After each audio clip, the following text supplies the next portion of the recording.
अगर नौबत आपकी ये आ गई है कि मोदी जी को प्रचार करना पड़ रहा है और मोदी जी को ये कहना पड़ रहा है कि कमल का फूल चेहरा है या मैं चेहरा हूं, और अपनी फौज को राजस्थान में उतारना पड़ रहा है, तो आप देख सकते हैं कि परिस्थिति ठीक नहीं है। और पहली बार लोग ये कह रहे हैं कि भाजपा में तो ऐसा विरोध नहीं होता रहा। नहीं, रणनीति शायद ये है कि अलग अलग इलाकों में अलग अलग जातियों को वो ये मैसेज देना चाहते हैं कि हम तुम्हारी जाति का मुख्यमंत्री बनाना चाहते हैं। कहीं बालकनाथ के जरिए यादवों को ये मैसेज वो दे रहे हैं, कहीं किसी राजपूत कैंडिडेट के जरिए ये दे रहे हैं, कि कहीं जाट के जरिए ये दे रहे हैं।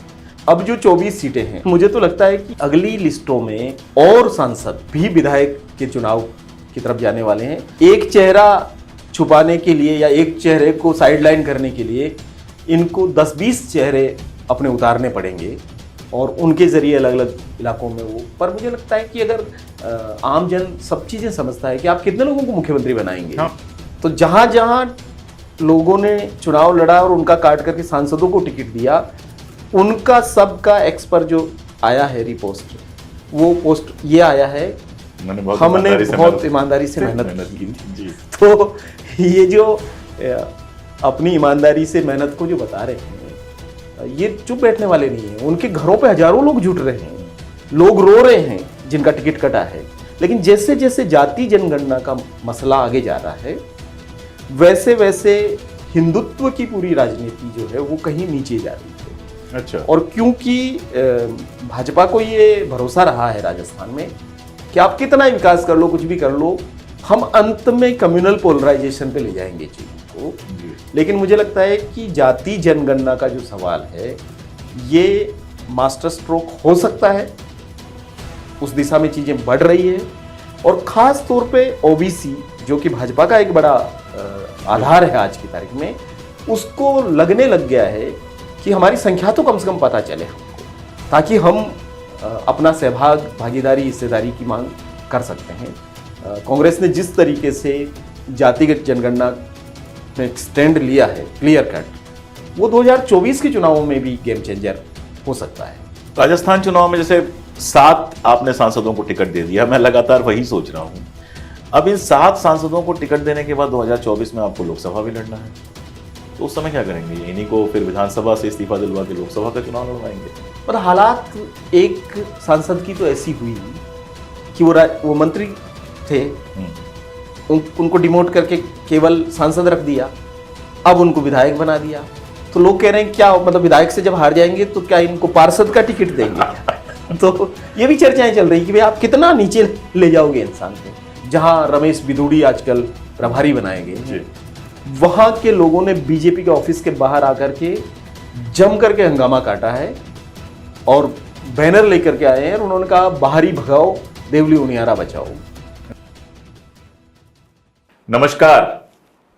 देश भर में चुनाव, अलग अलग राज्यों में 24 के चुनाव की आहट और जातिगत जनगणना का सवाल, इन सारी चीजों ने मिलाकर देश में बहुत सारे सवालों को दोबारा जिंदा कर दिया है। खासतौर पे अगर राजस्थान में देखें, राजस्थान पर पहले भी हम कई बार बात कर चुके हैं, अगर राजस्थान को देखें तो एक अजीब सी स्थिति है। लगातार सूचियां आ रही हैं भारतीय जनता पार्टी की, वसुंधरा राजे सिंधिया को अभी तक टिकट नहीं दिया गया है। अब बात चल रही है उनके एक प्रिय अधिकारी को टिकट देने की। साथ में कांग्रेस को अगर देखें तो अभी तक कोई सूची ही नहीं आई है। इन सब के बीच पहले कहा जा रहा था कि कांग्रेस आगे चल रही है, लेकिन एबीपी न्यूज का सर्वे आया जो भारतीय जनता पार्टी की पूर्ण बहुमत से सरकार बनवा रहा है। और जातिगत जनगणना के सवाल पे अशोक गहलोत बहुत क्लियर कर चुके हैं कि जब सरकार उनकी आएगी तो वो जातिगत जनगणना कराएंगे। इन सारे सवालों को लेकर राजस्थान के अभी क्या हालात हैं, चुनाव में क्या हो रहा है, क्या मुद्दे हैं, कैसे अचानक कांग्रेस पीछे हो गई या भाजपा आगे हो गई, क्या वाकई ये हुआ या सर्वे पर ज्यादा भरोसा करना अभी ठीक नहीं होगा, इन सारी बातों के लिए आज पहली बार हमारे स्टूडियो में आए हैं भंवर मेघवंशी जी। नमस्कार। आज के पहले जो भी बातचीत हम करते रहे सारी ऑनलाइन रिकॉर्ड हुई, लेकिन ये संयोग की बात है कि आप दिल्ली आए और हम इसी समय अपना स्टूडियो तैयार कर रहे थे, तो आपसे हमारे स्टूडियो का उद्घाटन हो रहा है। बहुत आभार इसके लिए। आपको बहुत बधाई इस बात के लिए। शुक्रिया। तो एबीपी न्यूज का जो सर्वे आया, उस सर्वे के हिसाब से तो कांग्रेस कहीं है ही नहीं। मुझे लगता है कि अगर आप ज़मीनी हकीकत देखेंगे तो वहाँ आपको इस वक्तव्य को बदलना पड़ सकता है कि एबीपी न्यूज़ का सर्वे वहाँ कुछ भी नहीं है, क्योंकि कांग्रेस 1 साल से अधिक समय से चुनावी मोड पर है और लगातार काम चल रहा है। तो मुझे नहीं लगता है कि इस तरह का जो सर्वे उन्होंने दिया वो किसी भी रूप में कहीं सच के भी करीब होगा। हाँ, हम ये मान सकते हैं कि फाइट बहुत नेक टू नेक है, लेकिन पूर्ण बहुमत की भाजपा सरकार ये बहुत ही एक काल्पनिक परिदृश्य अभी निर्मित करता है और ऐसा बिल्कुल भी नहीं होने जा रहा है। एक सवाल समझ में नहीं आ रहा है कि वसुंधरा राजे सिंधिया को आज बात चल रही है कि उनको केंद्र में शायद लाया जाए। सारे टिकट लगभग घोषित हो गए हैं, लेकिन उनको अभी तक टिकट नहीं दिया गया है। एक नाम लिया जा रहा है राय सिंह भोजवाल जी का, जो सरकारी अधिकारी हैं, और ये बात हो रही है कि वसुंधरा जी की सीट से उनको लड़ाया जाएगा। तो और वसुंधरा जी फिलहाल खामोश हैं, कई दिनों से उनका कोई बयान नहीं आया है। तो ये तूफान के पहले की शांति है या तूफान निकल जाएगा या सेट कर लिया जाएगा, क्या लग रहा है आपको? मुझे लगता है कि वसुंधरा जी तो बहुत ही सोच समझ के बोल रही है। 41 लोगों को टिकट मिला है, उनमें कुल सीटें कितनी है राजस्थान में? 200 सीट। 200 सीट। तो अभी प्रारंभिक एक लिस्ट बीजेपी की आई है और इस प्रारंभिक लिस्ट में वसुंधरा जी के कुछ खास लोगों को उन्होंने टिकट काट दिया है। जैसे नरपत सिंह राजवी का टिकट कटा है और नरपत सिंह राजवी भैरव सिंह शेखावत के दामाद हैं और वो निरंतर जीतते रहे हैं जयपुर में। उनकी जगह पर दिया कुमारी को टिकट मिला है जी। और दिया कुमारी को टिकट मिलने पर या इस पहली लिस्ट पर वसुंधरा राजे ने तो ट्वीट किया है कि सबको मैं बधाई देती हूँ, शुभकामना देती हूँ। ये तो उनका ट्वीट है। लेकिन जिनका टिकट कटा है उनकी भाषा देखिए आप। नरपत सिंह राजवी ने ये कहा है कि मुगलों के दरबार में हाजिरी लगाने वाले लोगों को टिकट देकर के भाजपा क्या साबित करना चाहती है। ये वो बहस खड़ी हो गई है जिस पर अब बड़ी बात चलेगी कि भाई महाराणा प्रताप से लड़ने के लिए कौन गए थे? राजा मानसिंह द्वितीय जो गए, उनकी वंशज को आपने यहां कैसे ला करके टिकट दिया है? राजपाल शेखावत दूसरे व्यक्ति है जिनका टिकट काटा गया है, वो वसुंधरा के समर्थक माने जाते हैं। वो भी अब कह रहे हैं, खुल करके कह रहे हैं। ऐसा ही अनीता गुजर जिसका टिकट कटा है, उसने तो खुल के लिखा है और वो तो बिल्कुल जम करके वो आ गई हैं। देवली उनियारा से जिन विजय बैसला को टिकट दिया है, जो कर्नल बैसला थे गुजर आंदोलन के मुखिया किरोड़ी सिंह बैसला, उनके बेटे को वहां से टिकट दिया गया है। जहां रमेश बिधूड़ी आजकल प्रभारी बनाए गए हैं, वहां के लोगों ने बीजेपी के ऑफिस के बाहर आकर के जम करके हंगामा काटा है और बैनर लेकर के आए हैं और उन्होंने कहा बाहरी भगाओ, देवली उनियारा बचाओ। अच्छा।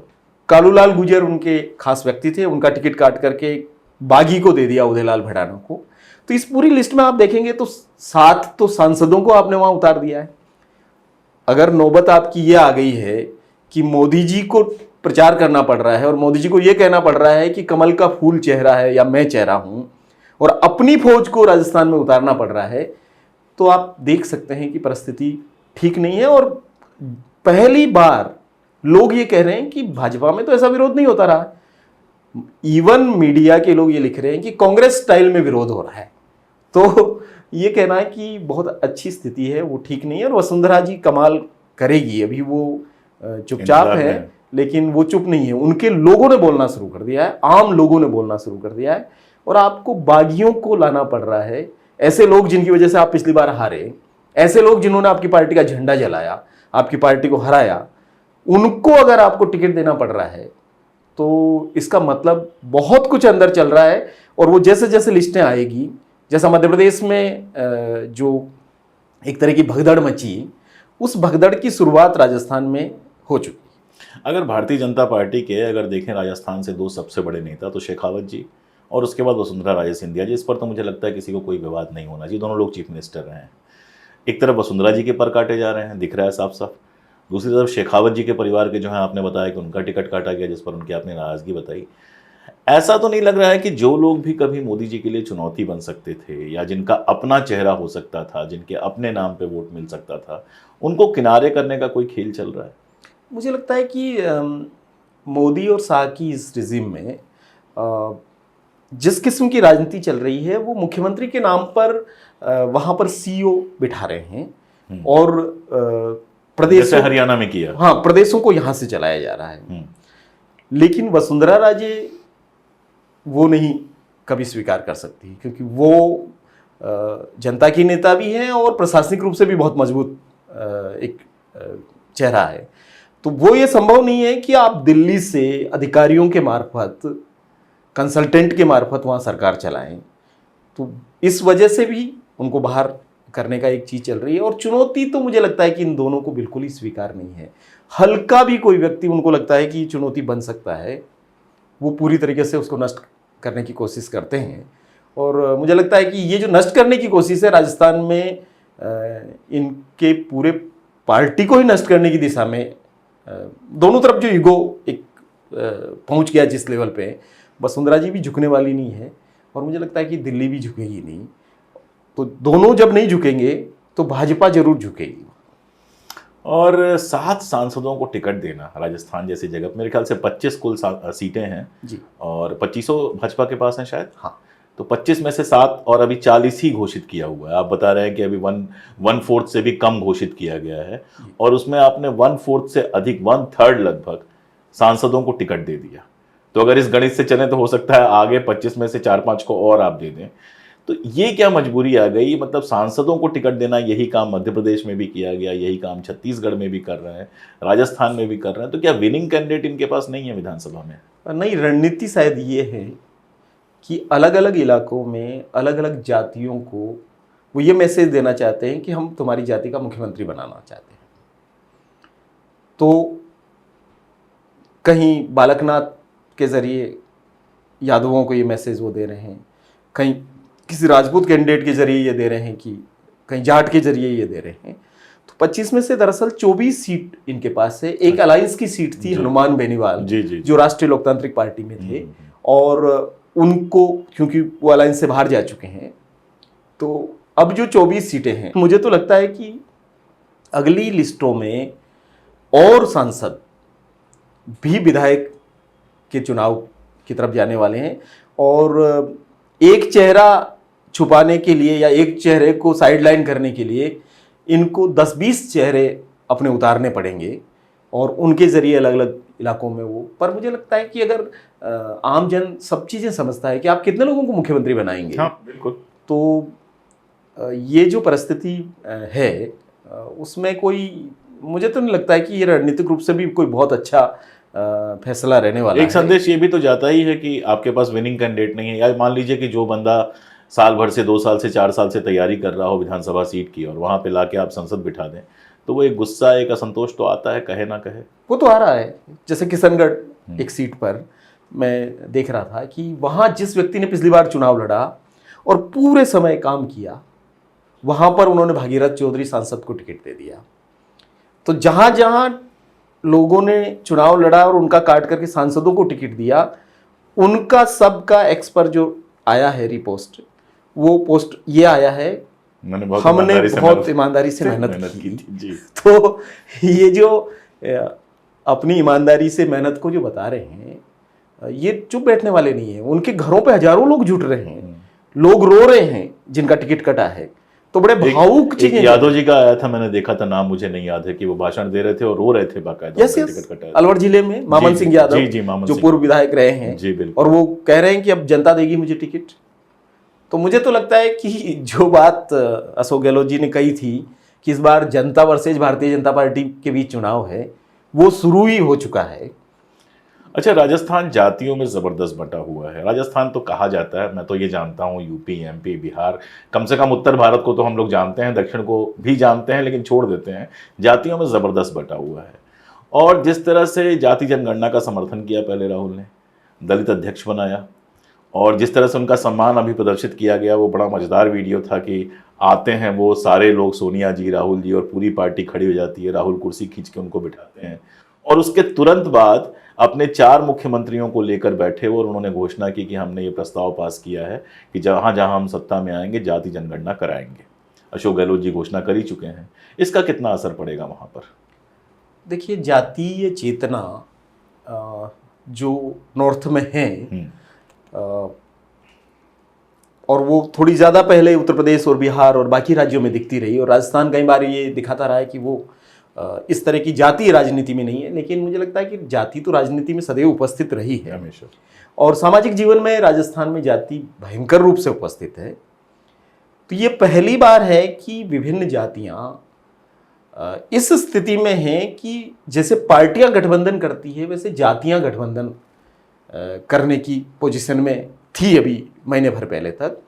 लेकिन जैसे जैसे जाति जनगणना का मसला आगे जा रहा है वैसे वैसे हिंदुत्व की पूरी राजनीति जो है वो कहीं नीचे जा रही है। अच्छा। और क्योंकि भाजपा को ये भरोसा रहा है राजस्थान में कि आप कितना ही विकास कर लो, कुछ भी कर लो, हम अंत में कम्युनल पोलराइजेशन पे ले जाएंगे चीज़ों को जी। लेकिन मुझे लगता है कि जाति जनगणना का जो सवाल है ये मास्टर स्ट्रोक हो सकता है, उस दिशा में चीज़ें बढ़ रही है।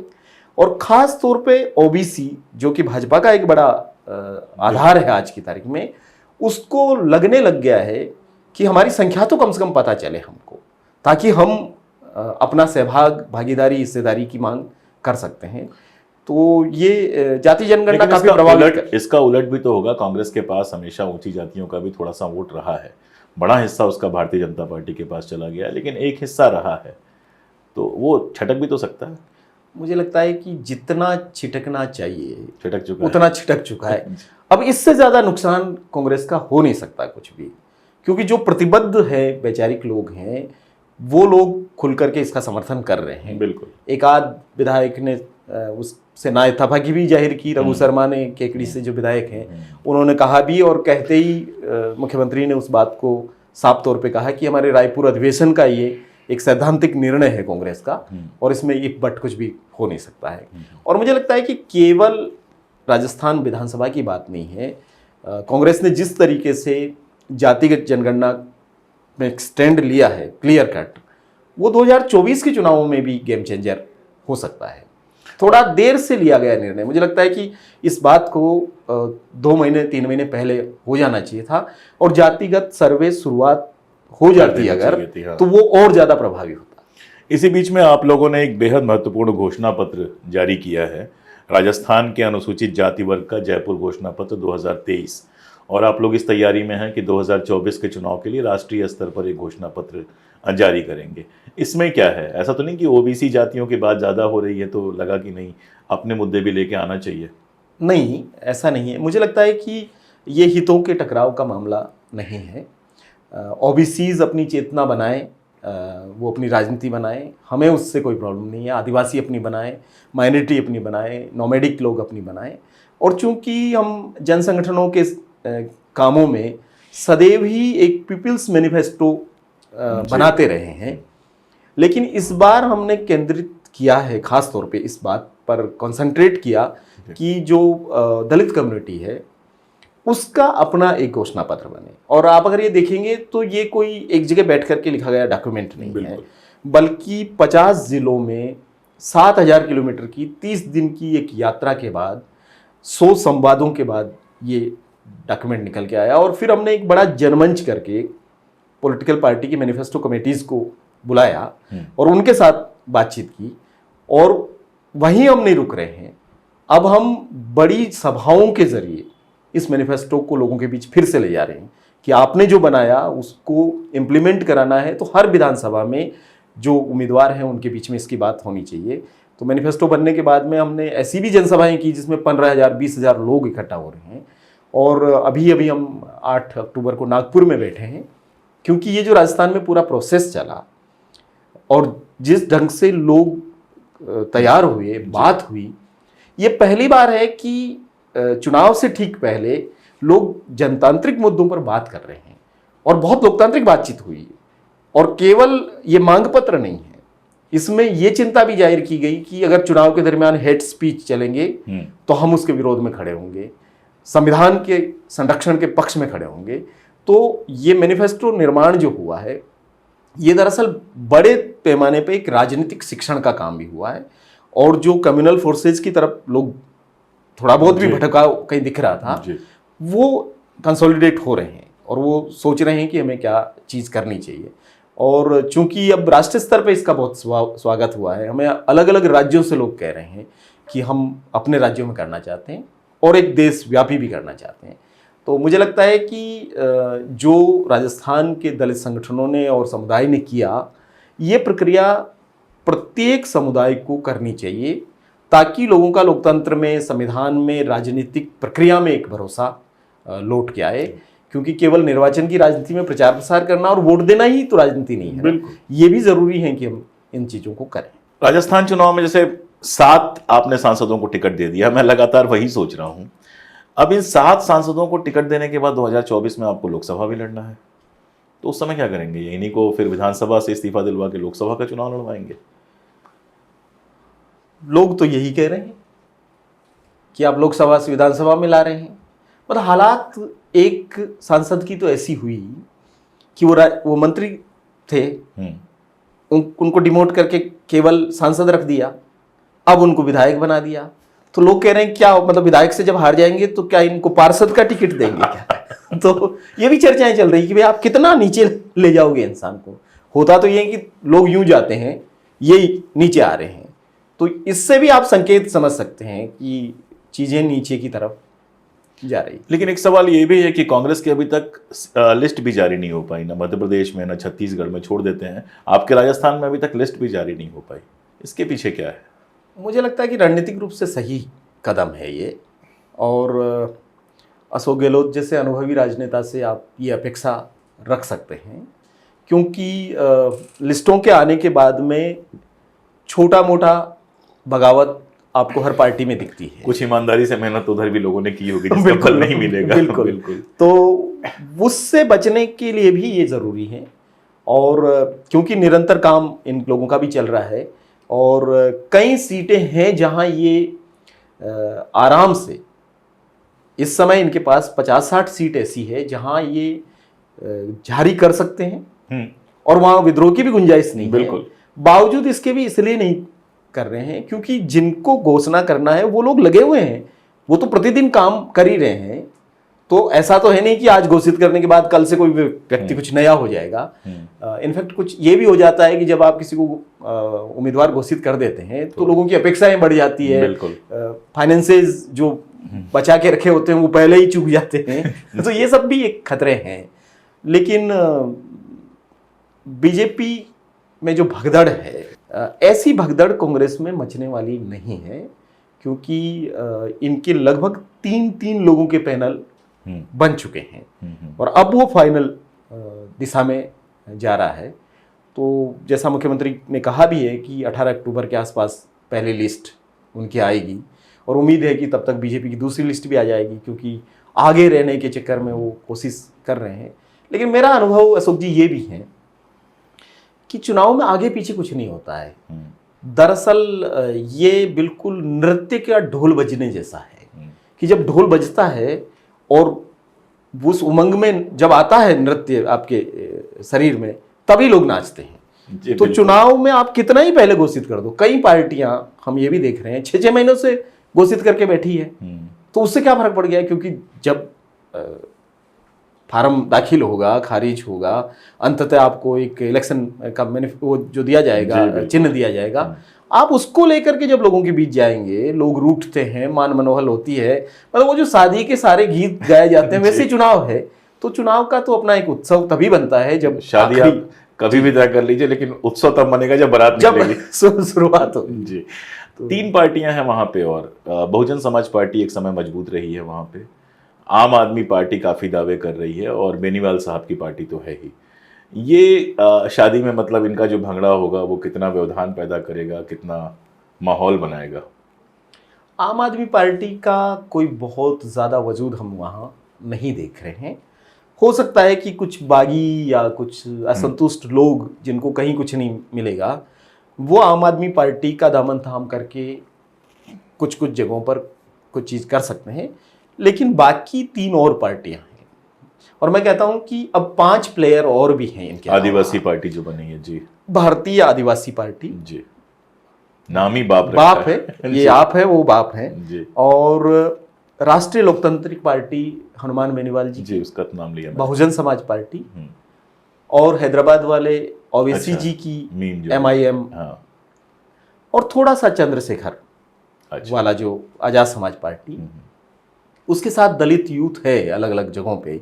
और अभी चंद्रशेखर के दौरे में भीनमाल में उनकी सभा में 1 लाख से ज़्यादा लोग आए हैं, और उन्होंने जो रोड शो किए हैं अलग अलग जिलों में, कोई जगह ऐसी नहीं होगी जहाँ 1000-2000 युवा उनके साथ हैं। अच्छा, तो एक जगह वो बना रहे हैं, और बसपा से ज़्यादा तेजी से जगह बना रही है, क्योंकि बसपा का आधार एरिया जो है वो उत्तर प्रदेश से लगता हुआ जो 5 जिले हैं, जी, जी, वहीं से उनके अधिकांश लोग जीतते आए हैं। और इस बार भी जरूर उनके कुछ लोग जीतेंगे। जी, वो जो वोट है वो प्रतिबद्ध वोट है बसपा का, जी, और वो हर बार जिस भी उम्मीदवार को खड़ा करिए वो उनके साथ चुनाव चिन्ह पर वो वोट देते जाता है। बिल्कुल, तो उसकी वजह से कुछ गणित बिगड़ रहा है, बन रहा है, ऐसा नहीं है, क्योंकि वो तय है कि भाई सबको यहाँ पता ये है सारी कि वो चीज जी, है। लेकिन समीकरणों में जो चेंज आएगा वो चेंज 3 पार्टियां लाएंगी।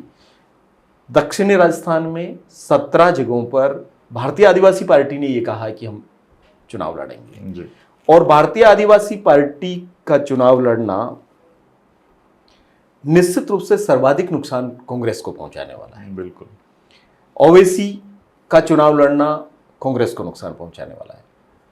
RLP कई जगहों पे बड़ा खेल करेगी। वो बहुत जरूरी नहीं कि कांग्रेस को ही नुकसान पहुंचाए, वो भाजपा को भी नुकसान पहुंचा सकती है और कांग्रेस को भी नुकसान पहुंचा सकती है। लेकिन बहुकोणीय मुकाबला है, और इसी में मुझे लगता है कि कांग्रेस लगभग बहुमत के नजदीक जाएगी। जितना अभी मिला उतना ही। जो भी कह रहे हैं कि कोई भी पार्टी 120 ले आएगी, 125 ले आएगी, ऐसा स्थिति दिखने इस बार नहीं है। ये पहली बार है जब हर एक जगह पे 5 कैंडिडेट आपको दिखाई दे रहे हैं। नहीं तो 1 to 1 होता था, और एक आध जगह पे कोई त्रिकोणीय मुकाबला होता था, पर अब त्रिकोणीय, चतुष्कोणीय, पंचकोणीय मुकाबले हैं। और उसमें कई बार 40,000 वोट लाने वाला भी जीत जाएगा, क्योंकि अगर 4 लोग मिलकर के 30-30 हजार वोट ले जा रहे हैं, तो जिसको 35 मिल रहा है या 40 मिल रहा है, तो काफी रोचक होने वाला है चुनाव। एक काल्पनिक सवाल पूछ लूं, मान लीजिए कि ऐसी स्थिति आती है कि कांग्रेस और भाजपा दोनों को समर्थन की ज़रूरत है, तो आदिवासी पार्टी किसको समर्थन करेगी? आपको क्या लगता है, भाजपा को कर सकती है? मुझे लगता है कि आदिवासी पार्टी के जो आइडियोलॉग हैं, कल ही मैं उदयपुर में एक सभा में उनके साथ था। रोहित कांति भाई आदिवासी उस सभा में आए हुए थे, और हमारी कुछ बातचीत उनके साथ भी हुई। मैं निरंतर उनको देख रहा हूँ दक्षिण राजस्थान में। वैचारिक रूप से वो सांप्रदायिक पार्टियों के कतई नज़दीक नहीं, और मुझे नहीं लगता है कि वो ये खतरा उठाएंगे, क्योंकि वो वहाँ जो लड़ाई लड़ रहे हैं, उनकी अगर कांग्रेस से लड़ाई है तो वो तो सत्ता की लड़ाई है, लेकिन भाजपा से लड़ाई विचार की लड़ाई है। और सत्ता की लड़ाई में फिर भी आपके मिल बैठने की संभावना बनती है, लेकिन उधर जाने की संभावना बहुत ही कम है बसपा, जो मुझे लगता है। बसपा का पिछली बार के 2 बार का इतिहास तो ये रहा है कि पूरी की पूरी कांग्रेस में शामिल हुई है, और इस बार भी मुझे लगता है कि वो फिर से इतिहास को दोहरा सकते हैं। और हनुमान बेनीवाल सबसे अनप्रेडिक्टेबल। हनुमान बेनीवाल कहाँ जाएंगे ये कोई नहीं कह सकता है जी। और ये वाकई नहीं कह सकता है, क्योंकि उनका बिल्कुल अपना एक जनाधार है जो किसान जाट कम्युनिटी के साथ है, हाँ। और वो तेजी से जाटों के अलावा दलितों को अपने साथ ले रहे हैं, और बहुत वोकल दलित उनके साथ जा रहे हैं। उनकी पार्टी का जो प्रदेश अध्यक्ष है वो दलित है, उनके जो 3 विधायक हैं उसमें से 2 दलित विधायक हैं। तो और अभी मैं ये देख रहा हूँ कि वो अलग अलग इलाकों में जो बहुत सक्रिय दलित हैं उनको अपनी पार्टी में शामिल कर रहे हैं। हनुमान बेलीवाल खुद से पूरा इस चीज़ को वो कर रहे हैं। तो मुझे लगता है कि जिस तरह का उनका जनाधार बन रहा है उससे वो कुछ सीटें लाएंगे और वो किंग मेकर की भूमिका में रहना चाहेंगे, और किंग मेकर ही नहीं बनना चाहेंगे बल्कि वो उस किंगडम में अपना एक सहभाग ढूंढेंगे। तो उनके लिए जो बेस्ट होगा उस समय वो उसके साथ जाएंगे। तो वो जा सकते हैं इधर भी उधर भी, उनका ऊंट किधर करवट लेगा अभी नहीं। तो उस पर बात तो रिजल्ट आने के बाद ही करना निश्चित रूप होगा। तो आज के लिए इतना ही। राजस्थान की पूरी राजनीति पर, और सिर्फ राजनीति नहीं, वहां की जो सामाजिक स्थितियां हैं उनको लेकर भी भंवर भाई से हम लगातार बात करते रहते हैं। ये संयोग की बात थी कि आज वो दिल्ली में थे तो हमने कहा स्टूडियो में बात करते हैं। आगे जैसे जैसे लिस्ट आएंगी और सारी चीजें होंगी, और फिर जब फाइनली रिजल्ट आएगा तब बात करने में और मजा आएगा, और तब और सारी बातें करके देखेंगे कि आपके प्रेडिक्शंस जो हैं वो कितने सही साबित हुए, कितने गलत साबित हुए। क्योंकि राजनीति में प्रेडिक्शन जो है बेहद खतरनाक होता है किसी के बारे में, चाहे सैद्धांतिक रूप से कोई कुछ भी हो। जी, बहुत शुक्रिया। Thank you very much.